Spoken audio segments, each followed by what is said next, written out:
amal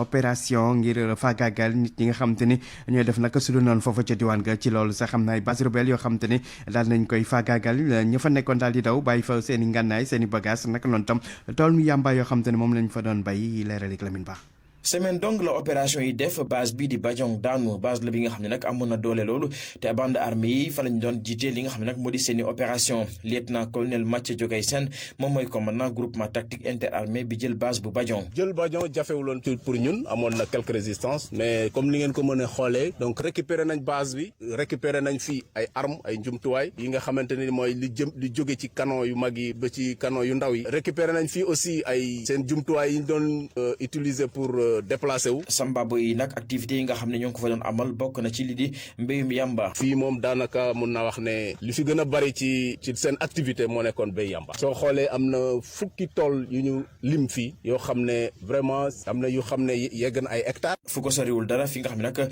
moo di base bu Sikun foofa it l'armée bi jot na koo jël lieutenant colonel Clément Ibera Boukal moom moo jiite groupement tactique interarmée Brave mi nga xam ne moom moo jël base bu Sikun. tey ñu ngi fii Sikum muy dëkk boo xamante ni bu historique la parce que PC bi fii la nekkoon maintenant balaa ñu fee ñëw jot nañu récupérer yenn position yi nekkoon suñu kaw am na yenn yoo xamante ni romb ngeen ko certainement ci yoon bi. li weesu base bu Sikun ak bu Badiong l'armée bi jot naa jël it yeneen ñaari base yi desoon ci diwaan bi mooy base bu Bussolun ak bu Buman. Lamine Ba Sikun rajo Futur Média. Lamine Ba kii di commandant zone militaire numéro 5 bu Ziguinchor daal di dellu si ci opération yi ñuy amal fan yi nee na li ñu ci jublu nag mooy fexe askan wi dund ci seen teeyaayu bakkan gannaaw lu fitna ak ay sambabo yoo xam te ne ñu nga def naka su du noonu fan yi foofale ci diwaan ga dañ koy déglu moom colonel Souleymane Kandé ci micro Lamine Ba. suñuy objectif moo doon ñu may population ñu mun a jibi seen dëkk yoo xamante ne dàq lañ leen fi depuis 30 ans ñu mun a également aussi mun a contrôler suñu frontière suñu diggante ak Guinée-Bissau voilà surtout couloir yoo xamante ne ñu ngi ko doon utiliser ñi ñu doon def trafic daaw ñu jaar umpak ñuy jaar ci yeneen piste yu ndaw yi léegi c'est sécurisé et puis le troisième objectif moo doon ñu ñëw fii ñu attaquer l'économie de guerre des bandes armées moo doon seen champ de culture chanvré base yi fi nekk la moo doon base Bussolum mooy bu nekk à l'ouest à 3 kilomètres d'ici fii mooy Badiong mooy seen base bu gënoon mag Sikuma aussi nangu nañ ko depuis ci fan yii passé donc. rajo askan wi.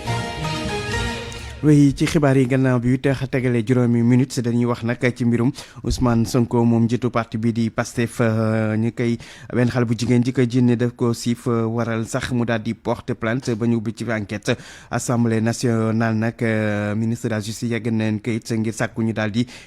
muri malaanu kirlaay bu député bu Ousmane Sonko su ko defee ñu mën koo jébbal yoon mbir yi nag war naa mën a gaaw buñ sukkandikoo ci maître Abdoulaye Babou ne woon fi député moom nag mu xam na ne bu fekkee ne nag loolu am na kon yoon dina mën a topp député bi ñu déglu leeral lu Maître Abdoulaye Babou ci jokkoom ak Abdou Diouf Junior. su dee loo xam ni lu teew la maanaam li ñuy tuddee flagrant délit lu ñu fàng kenn du soxla dindi kiiraayu député yi mais su dee loo xam ni comme coow liy jóg ci affaire Ousmane Sonko xaw naa yàgg ak am naa wala amul su boobaa ñi ngi ko tuddee enquête préliminaire ba lañ ko mën a ubbi député bi nga xam ni moom la ñu bëgg a waxal bëgg ko tuumaal malaanu kiiraayam dañ koy yëkkati nan la ñuy yëkkatee malaanum kiiraay fi ñu toll actuellement pour Ousmane Sonko su dee procureur ndax procureur moom moo yore loolu daf ko soxlaa déglu ci enquête préliminaire day bind président assemblée nationale ni ko soxla naa déglu tel député benn dossier nangam te généralement lettre boobu procureur di bind daf ciy boole ay këyit léegi donc su ko président assemblée nationale jotee day convoqué bureau bi su convoqué bureau bi yóbbu fa dossier ba léegi dañuy ñëw former benn commission ad hoc bi mooy dañuy tànn ci député yi majorité ak minorité ñu former benn groupe ni leen yéen a war a saytu demande levée immunité parlementaire u député bi ñoom ci seen biir ñu daal di réunir commission des lois lay doon suñu demee seet ci seen biir waxtaan fa def seen rapport suñu defee seen rapport danañu wax ni est-ce que diw war nañoo dindi malaanum kiiraay boobu wala déet. mu nekkoon maître Abdoulaye Babou di avocat ne woon tam député ci mbir moom sax la ñuy des waa parti Pastef di xam ne ndaw yi nga xamante ne dañ leen jàppoon gannaaw manifesté woon bërki démb ci altine ji ngir jàppale Ousmane Sonko ne leen ndaw yooyu ñu jàpp nag dañ leen métital tax sax ñu koy ñaawlu ci communiqué lañ génne ko ñoom waa Pastef di wax ne seen ak yelleef tamit sàmmuntewul nag moom ñii di waa Pastef nag di sàkku ci kuréel yi seetu ak yelleef doomu aadama ñu daal di jukk ci mbir moomu ngir nag yoon ñu daal di koy doxal bëgg nañ tam nit ñu daal di bàyyi ñu jàpp ndaxte gis nañ ne defuñu dara ndaw yooyu ñu jàpp sax seeni avocat ne dañ leen déglu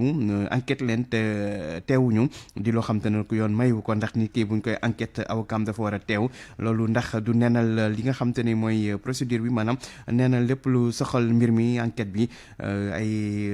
avocat bi di maître Ababacar Ndiaye ak Seydi Gassama joxe seen xalaat ci mbir moomu ñu teewlu ci gëstu Salif Sow. ngir sàmm ak yelleefu doomu aadama bi le daa am nu ñu war a doxalee ginnaaw bañ ko tegee yoxo ba noppi Seydi Gassama moom moo jiite Amnesty International Sénégal moo ñu koy wax. yoon dafa leer nit ki fi ñu koy interpellé maanaam fi nga xam ne ci la alkaati bi di la jàpp wala gendarme bi lay jàpp ki nga xam ne moom la jàpp dafa am obligation informé la ne am nga droit woo sa avocat pour mu assister amuñu droit jàpp nit wala bokk denc ko ba di koy interroger te waxuñu ko ne am na droit am avocat dañ ko war a wax su dee am na ay moyens pour jël avocat mu jël avocat pour mu assister. ci loolu teewaayu avocat dañ ko bind loi moom moo ko digle waaye avocat bi le teew du fépp la war a mën a nekkee sax maître Ababacar Ndiaye di avocat à la cour mu ngi ñuy wax ci yenn fànn la nekkee par force. fekkee da nga di man dama bëgg li ñu déglu ma sama avocat teew kenn du la déglu te sa avocat teewul soo amul moyen aussi am avocat fekkee procédure correctionnelle la rek dañ lay déglu mais l'agent de police judiciaire moom dina la wax ni yow kat am nga droit jël avocat da la koy notifier nga ni ko waaw xam naa loolu mais man awma moyen pour jël avocat noté ko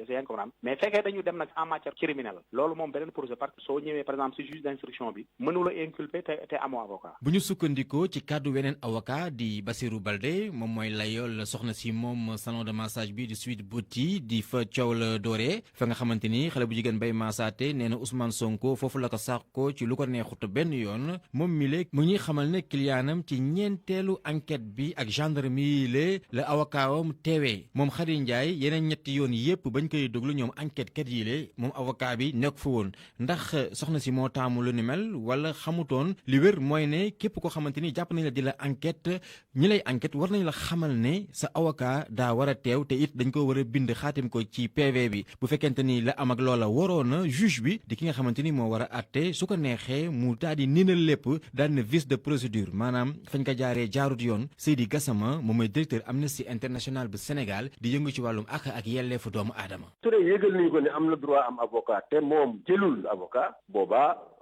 amul benn vice de procédure parce que moom moo war a jëlal boppam avocat su dee nag yëgaluñu ko ne am na droit am avocat wala bokk daf leen ne xaaral moo sama avocat ñu ne ko mënuñu la xaar mayuñu la ko boobaa problème am na. su dee am na juge bu courageux boo xam ne bëgg na respecté yoon am na obligation annuler procédure parce que am na vice. avocat ndaw yi ñu teg yoxoo ci altine gi weesu toll ci ñeent fukk ak juróom-benn ginnaaw way manifesté yi amoon ngir jàppal tànk kii di Ousmane Sonko ñu tudd ko ci mbirum viol ñoom nee ñu yoon wi alkaati yi jaarale seen client yi lee du foofa ndaxte bañ leen ni enquête ñoom avocat yi lee teewee wuñ ko woon. Salif Sow ñu fàttali ne mbir moomu nag mbirum Sonko foofu juróomi yëngu-yëngu ci réew mi bërki démb ci altine ji ci Ndakaaru ak gox yu bëri ci réew mi nag noonu tam ca France démb sax ci talaata ji tam waa Bignona jigéen ñi ñoo wàccoon ci mbedd mi amal ñaxtu dem ba buntu préfecture ngir sàkkum ñu daal di bàyyi ndaw yi ñu jàpp altine waaye tamit ñaawlu mbirum Ousmane Sonko 8h tegal na fukki minute ak ñaar.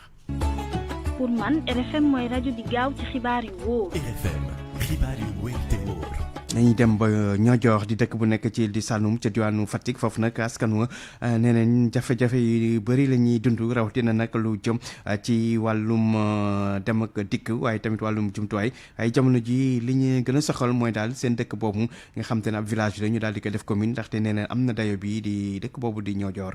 Aminata Goudiaby. village bu Niodior nag askan wa fa dëkkee dañu jàpp ne dafa jot ñu defal leen ko ab commune ñoom nag ñu ni ay jéego yu bëri jot nañ ko cay def waaye ba léegi autorité yi defalaguñ leen seen doléance boobu ñoom ñii nag ñu ni dafa jot ñu tàmbali processus bi nga xam ni mooy tax ñoom seen dëkk boobu nekk ab commune Mamadou Sarr moom muy président association Ñowan Sakho bi nekkee foofee ca Niodior. daanaka mun naa wax ne Niodior mooy capitalu Ili mais dafa yéeme Niodior actuellement tey jii mun naa wax de mooy benn chef lieu d'arrondissement bi nga xam ne ci réew mi yëpp boo xam ne nekkul commune te am na commune yu bëri yoo xam ne buñ leen cité woon tey Niodior moo leen ëpp doole fuuf ba pare nekk capitalu Ili bëgg a nekk ci gannaaw Ili loolu nekkoon erreur boo xam ne nguur gi mu ngi ko doon rectifier ñu ngi koy xaar. Île du Saloum yi nag dafa mel ni léeg-léeg dañ leen di fàtte moom Mamadou Sarr nag loolu la jàpp ndaxte nee na amul benn investissement bu am solo boo xam ni autorités yi ñi ngi ko fay def ñoom nag ñu ni loolu ay injustice la yoo xam ni dañ ci war a jël ay matuwaay. ñun nag fii dañoo am cosaan ak aada yoo xam ne population yu xaw a maandu lañ yaru te respecté nguur waaye nguur gi nag dafa mel ni def ñu xaw a fàtte mosuñu ñaxtu mosuñu dégg ne waa Niodior ñu ngi nii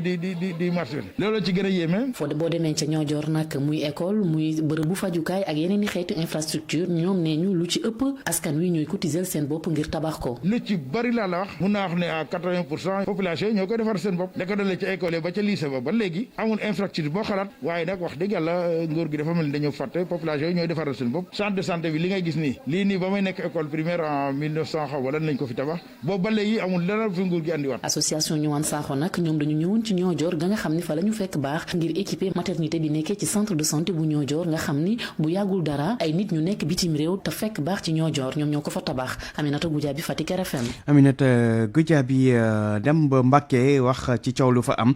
benn nag terrain la ñuy jël jox ko nee na ñii di waa Nescafé ñu ubbi fa ab boutique di loo xam te ne naqari na lool ndaw ya ndaxte nee nañu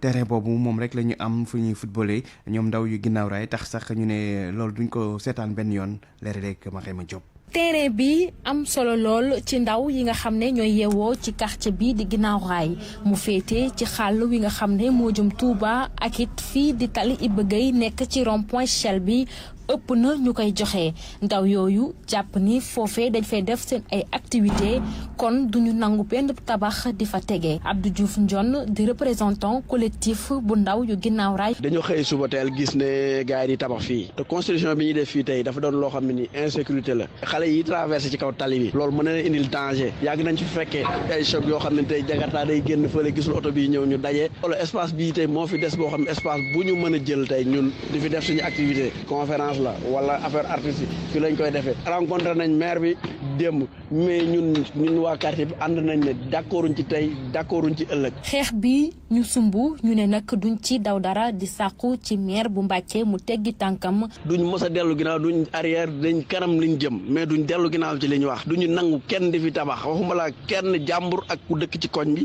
te décision bi jël nañ ko bañuñ ci dara nag maire lu mu bëgg ñu fekk ci ko ci. ndaw yu collectif bu quartier bi di ginnaaw raay ànd ci ak conseil communal de la jeunesse di au préfet bu Mbacké ak képp kuy autorité ñu dugal seen loxo ci mbir mi bañ foofee dara daal di fay tege Mariama Diop fii ci Mbacké RFM.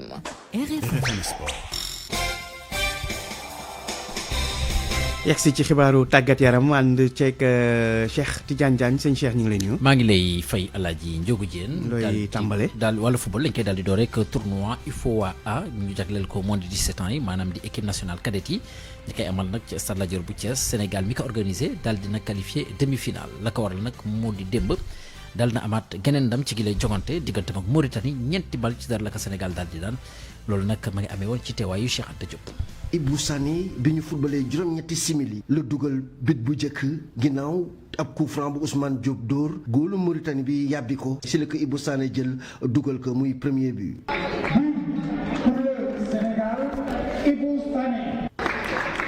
ñaareelu bit bi Ousmane Diop moom moo ko dugal bi ñu fubalee ñeent fukki simili ak juróom-benn Modou Niang dugal ñetteelu bit bi juróom fukki minute la ñu fubal ak juróom kii di Mamadou Ñing moom nag moom moo dugal ñeenteelu bit bi bu ñu fubalee juróom-ñaar fukki minute ak juróom-ñaar moom sax la ñu def homme du match. bi ñu mi-temps bu ñëwaat nag dugal Serigne Saliou Faye daanaka moom moo football match bi yépp créé ay occasion daanaka public bi ñëpp jógoon doon ko tàccu ci football bu rafet bi mu def.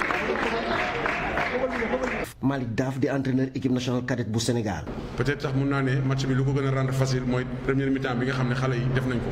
parce que niñ teelee dugg ci match bi am emprise match bi téye match bi parce que tey vraiment j'ai vu une équipe sereine xale yi am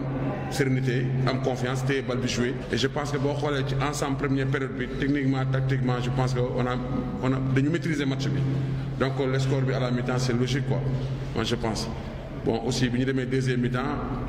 bon def nañu ay changement yi ñëw tamit vraiment surtout Sëñ Saliou bu mu ñëwee indi na vitesse ak technique am ak feinte dribble am je pense que éclairé na un peu plus parce que moom loolu dafa nekk ci moom. daanaka défense bu Sénégal bi ñëpp gis nañu taxawaay bi nga xamante ni def nañu ko rawatina El Hadj Diouf mi nga xamante ni occasion yu Mauritanie yëpp moo ko génnee Sénégal dugal juróom-ñetti bit ci ñaari match ñu bëri gis ne mi ngi ci yoonu football final tournoi qualificatif zone IFOA. U17 RFM Thiès Cheikh Anta Diop. Cheikh Anta Diop Sénégal nag gannaaw ba mu qualifié ci demi-finale gi dana taseek ñii di waa Guinée-Bissau mi nga xam te ni ñoom ñu nga jeexale ci ñaareel place bi ci classement ci groupe B bi ñoom waa Guinée-Bissau ni ki démb sax dañ leen daal di daan Mali moo leen daal di dóor juróomi bal ci dara Mali moom itam ci wàllu demi-finale jeudi dana taseek ñi nga xam te ni ñoo di waa Mauritanie donte sax Mauritanie ñaari défaite la daal di am ci gile tournoi waaye lu tax nag ñu jàll moo di ñi nga xam te ni ñoo di waa Gambie ak itam ñi di waa Sierra Leone dañ leen daal di dàq ci gile jongante ndax fraude yi nga xam te ne def nañ ko ndax gannaaw ba ñu defee li nga xam te moo di test IRM yi gis nañu daal am na ñu bëri si ñoom ñi nga xamante ne daal seen i at weesu na atu kade ki nga xam te nag moo di secrétaire général bu fédération sénégalaise bu football moom moo joxe gile information Victor Ciss ñu déglu ko ci micro Cheikh Anta Diop. dañu jot bataaxel CAF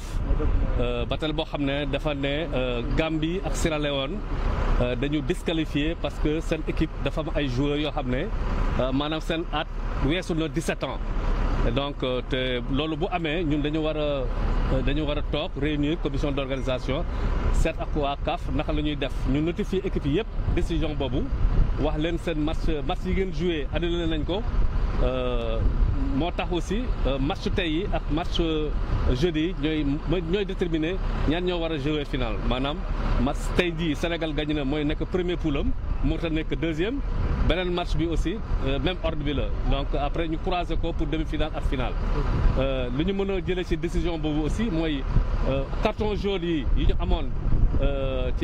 ci yeneen match yi yooyu dañ koy annuler nombre de buts yi aussi dañ koy annuler maintenant carton rouge yi nag day continuer ci demi-finale yi ak finale yi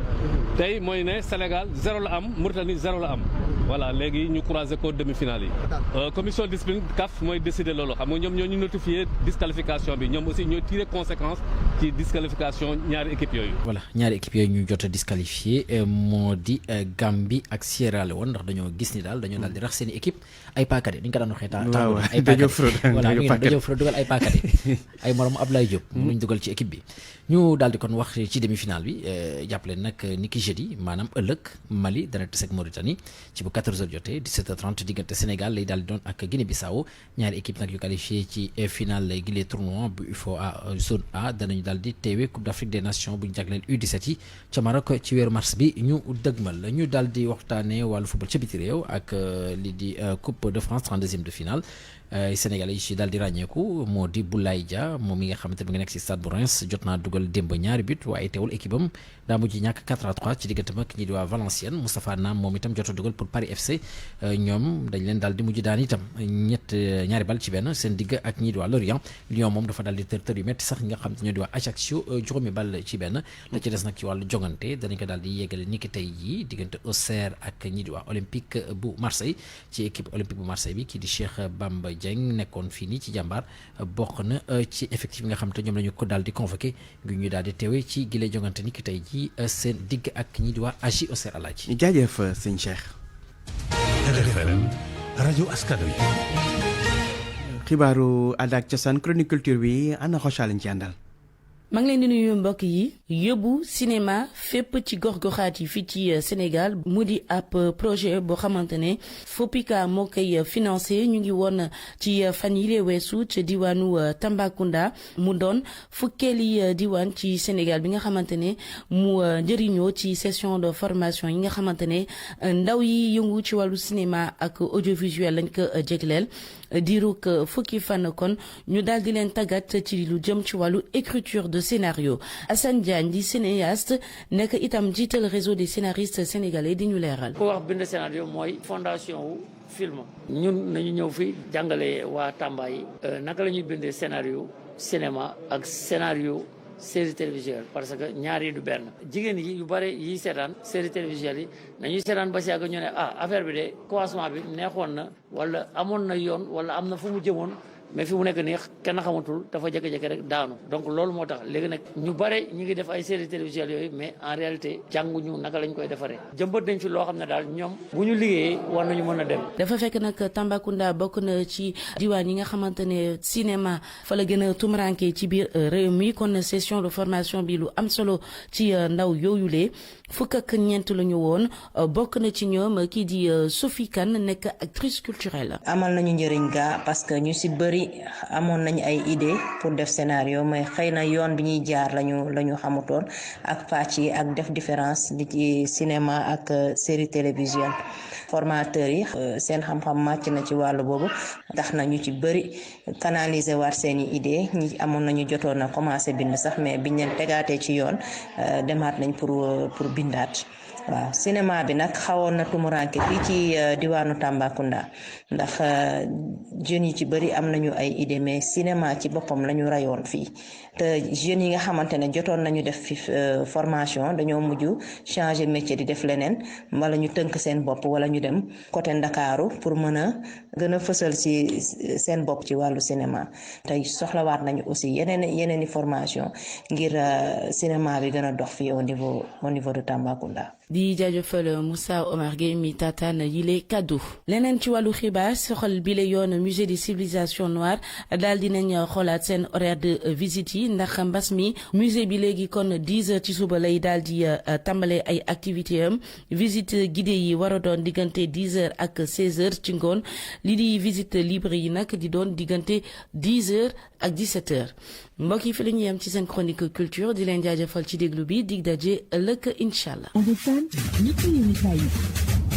Comptoir commercial de plomberie du Sénégal CCPS. seen gamme Opalia ak seen savon de Marseille créole ñoo leen di may li ci yéenekaay yi. li ci yéenekaay yi dañ ci ànd ak Mamadou Mouhamed Ndiaye. jërë ngeen jëf borom Pastef Ousmane Sonko gis nañ ñu ko gën a Pastef yëral xët mu njëkkulise ko gaañi taxaw nañu temm ci njori mbaraanum kiirlaayum député ma mu amee ci assemblée nationale mu di immunité parlementaire am mode fast track yéenekaay bi ne nañu moom la ñu ko tegal ne démb ci suba ci la ministre de la justice garde des sceaux maître Malick Sall saisir président assemblée nationale Moustapha Niasse ngir ñu tàmbali yëf yi bureau assemblée nationale bi danañu daje suba ci midi ngir wax ci bu ñu ca pare conférence des présidents ñoom it dinañu daje ci seen biir ginnaaw loolee ca la ñuy convoqué commission des lois ajjuma wala altine jii di ñëw gën ko yàgg journal bi ne nañu fii ak semaine bii di ñëw dinañu def lépp lu ñu war a def ngir immunité parlementaire bu honorable député Ousmane Sonko ñu dindi ko Walf Quotidien nañu ngir dindi mbalaanum kiirlaayu Ousmane Sonko ci assemblée nationale état bi def na ko yitte maanaam urgence la ko def Vox Populi moom it xëy xibaar bi ci xëtam mu njëkk li mu bind moo di Niasse tàmbali na yoon ak pexe yi ñu mën a jaar ba mën a jël Ousmane Sonko jébbal ko yoon moo waral ñu convoqué bureau assemblée nationale ak conférence des présidents suba ci alxames yi ngir ñu taxaw ci dossier bi dossier boobee di lever immunité parlementaire bu Ousmane Sonko la Sénégal ak Sud Quotidien ñoo bokk lu ñu ci xëy bind ci seen xët yu njëkk mu di assemblée nationale ñoo nga ci tànki ñori Ousmane Sonko ci la ñu taxaw Le Quotidien ñoo gaañi yàgg lu ñu ko fenn procureur de la République ubbi na ci information judiciaire ba jël dossier bi dénk ko juge bu 8e cabinet bi juge d'instruction bi moo bind ministre de la justice ngir ñu dindi mbalaanum kiirlaay bu Ousmane Sonko ba mu mën a am lante ak yoon ci noonee yéenekaay bi nee nañu ci le ministre de la justice moom it sisiré assemblée nationale journal bi xamal ñu it ne léegi kii di Ousmane Sonko doonatul moom ak sandarma yu section recherche yi Source A moom li ko jaaxal ba tax mu xëy di ko laaj moo di Ousmane Sonko ab député la te député yi ko ca wopp sampaj xaalis ba cay dem téeméer bu ca nekk juróom-ñett fukk ya mu di 80% frais médical yi assemblée nationale moo la koy gàddu léegi lu tax méttitu ginnaaw Ousmane Sonko gi bokku ci ba mu jaral njiitu Pastef gi mu gàddu xaalisu boppam ànd ak Pastefam gu mat sëkk xotti guddi gi ne day dàmp ji Source A nañu xëy na Ousmane Sonko ñàkk wóolu gu mu ñàkk wóolu système bi fi nekk moo tax bëgguta laal seen dara ndax ndox mi assemblée nationale di jënd sax nit mënu tam Ousmane Sonko naanal la ca fa mu demoon doon dàmp ji moom Ousmane Sonko di Sweet Beauté l'Observateur xëy na fa dellu ubbil yéenekaay bi ndaw si moom salon bi jëkkëram lam wax enquêteur yi l'Observateur xëy nañu ko wax nee na ca bés ba ca mbés ma moom déggul kenn ku doon yuuxu wàllu dégguli dara lu yëngu ndaw si moom salon bi di Ndeye Khady Ndiaye l'Observateur bind na ne ba yëf yi di xew moom fekk ko fa kañu ne moom la fa fekk di beneen xale bu jigéen bi ñu ne moom ak Adji Sarr ñoo doon maasi Ousmane Sonko l'Observateur nee nañu xale bu jigéen boobee maam ba la tudd nee na bi ñuy maasi Ousmane Sonko moom am na benn moment boo xam ne dafa génnoon salle bi bàyyi fa Adji ak Sonko Ousmane Sonko ñooñam yi yëngal dëkk bi keroog te kenn déggu leen démb la témoigné mi ngi laaj ndax du dañuy yeeru rek ne moom la témoigné nee na bari nay ndaw yoo xam ne dajana ak ñoom bi mu leen interrogé li ñu wax moo di tey la ñu gën a xaati gooñ ci xeexal Ousmane Sonko La Tribune nañu ginnaaw Ndakaaru Ziguinchor Kees ak Louga bi ñoo naayit jax na démb ñooñu Ousmane Sonko yi ñoo fa doon tàngal ba am ñaar ñu ci jële ay gaañu-gaañu yu garaaw ay pën a tàkk na fa yàq nañu fa ay boutique caxat-caxate fa station Total ba fa nekk gendarme yi leen doon régler yëf yi dafa demoon bopp leen doole soldat si di l'armée bi la ñu mujj woo ngir ñu jàpp ci ca ña doon manifester am na ci ñu bari ñoo xam ne teg nañu leen loxo ñu des Casamance te teg suñu loxo ci Soleil national xëy na di ñu xamal li l'armée bi liggéey ca Casamance nee nañu ginnaaw lu ëpp fukki fan ñu nekk ay bombardement ci sud bu Ziguinchor jot nañoo nangu ci fipp yi ñeenti base yoo xam ne ñoom rebelle yi ñoo ko yoroon l'observateur ne ko ba nanguwaale ay ngànnaay ci ñoom mu di ay ngànnaay yu bari te am doole ay mortier ay canon B10 ay roquette ba ci ay RPG lépp la soldat yi nangoo ci rebelle yi élèves yu doon soog a am bac di nouveau bachelier directeur général enseignement supérieur Amadou Abdoul Sow mi ngi leeral seen situation yëral xët mu njëkku li quotidien ab janook taskatu xabaar yi la doon amal démb ngir di leeral nee na dafa am ñu jàpp ne dañoo tàmbaliwaat processus bi jëm ci orienté bachelier yi waaye loolee amul li am moo di ci ñi am bac 2019 ak 2020 da cee am ñoo xam ne kenn jotul woon leen a affecté ñooñee la ñuy woo mu ne bu dee 2019 am nañu ci fukk ak ñeent bu dee ñi am bac 2020 am nañu ci fukk ak ñaar bi ñu ñëwee ba ñu xool seeni dossier ca la ñu gis ne jotuñu woon a présenté wu ji ci plateforme Campusen Amadou Abdoul Sow ne gis nañu it ñaar fukki bachelier ak juróom-benn yoo xam ne yeggalewuñu woon seeni inscription amit ñaar fukki bachelier ak benn yoo xam ne dañu forkulo ak juróom-benn bachelier yoo xam ne ñoom numéro table yi ñu joxe woon baaxul xale bii di bébé Muxtada réeroon ay mbokkam boobee ba léegi def na ñaari yet journal Libération xëy na topp ay tànkam nee nañu ba léegi xale bi feeñagul ca Touba Xayra fa la réere woon ba muy réer ñetteet la amoon ci diggante kër maamam bu jigéen ak ay kër waajuram fa la réere woon ñaari kër yi dañoo jàkkaarloo xale bu jóge ci gii kër bëgg a dugg ca geneen kër ca boobee ci lañu ko gëj a gis moom bébé Muxtada. Comptoir commercial de plomberie du Sénégal CCPS seen gamme Opalia